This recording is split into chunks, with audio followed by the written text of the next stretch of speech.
रामकृष्ण हरी विठ्ठल केशवा गोविंद माधवा. माझ्यासोबत हे आमचे आबा बागडेचे बंधू आहेत गोरखदादा. आपल्या दिंडीचा अतिशय सर्वांचा प्रिय आणि दिंडीला समर्पित भावना असलेला आपला हा आबा बागडे. आता गेल्या 2006 साली त्यांचं देहावसन झालं. पण त्यांचे बंधू मात्र त्यांच्या सेवानिवृत्तीचा सगळा कार्यक्रम संपवून त्यांना पण इच्छा झाली की चला पंढरीची वारी आपण करावी. तर असंच हरकत नाही, पण मी अशी पंढरीच्या पाठकाला विनंती करतो की त्यांच्या गळ्यामाळ येईल आता लवकरच. त्या दृष्टीने त्यांचा वाटचाल चालू आहे. आणि आपल्या या नामस्मरणामध्ये त्याचं रामकृष्ण विठ्ठल केशवा गोविंद माधवा या नामस्मरणात त्यांचा माधवा हे नामस्मरण चालू आहे. रामकृष्ण विठ्ठल.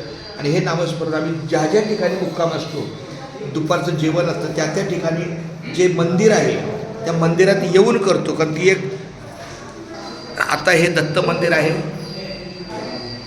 कामशेतमधलं दत्त मंदिर आहे.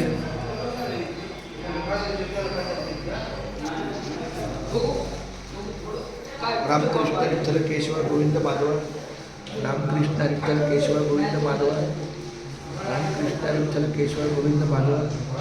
रामकृष्ण विठ्ठल केशवा गोविंद माधवा. रामकृष्ण विठ्ठल केशवा गोविंद माधवा. रामकृष्ण विठ्ठल केशवा गोविंद माधवा. रामकृष्ण विठ्ठल केशवा गोविंद माधवा. रामकृष्ण विठ्ठल केशवा गोविंद माधवा. रामकृष्ण विठ्ठल केशवा गोविंद माधवा. रामकृष्ण विठ्ठल केशवा गोविंद माधवा. रामकृष्ण विठ्ठल केशवा गोविंद माधवा. रामकृष्ण विठ्ठल केशवा गोविंद माधवा. रामकृष्ण विठ्ठल केशवा गोविंद माधवा. रामकृष्ण विठ्ठल केशवा गोविंद माधवा. रामकृष्ण विठ्ठल केशवा गोविंद माधव. रामकृष्ण विठ्ठल केशवा गोविंद माधव. रामकृष्ण विठ्ठल केशवा गोविंद माधव. रामकृष्ण विठ्ठल केशवा गोविंद माधव. रामकृष्ण विठ्ठल केशवा गोविंद माधव. रामकृष्ण विठ्ठल केशवा गोविंद माधव. गोरखदादा, आता तुमचा दोन शब्द तुमच्या लेखणीतून माधव या नामाचा उल्लेख आला.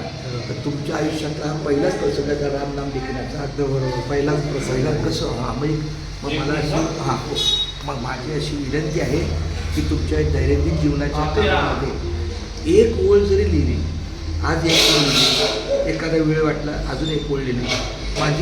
माझं हे पान लिहायला मला 20 मिनटं लागतात. अशी मी 10 पानं देतो.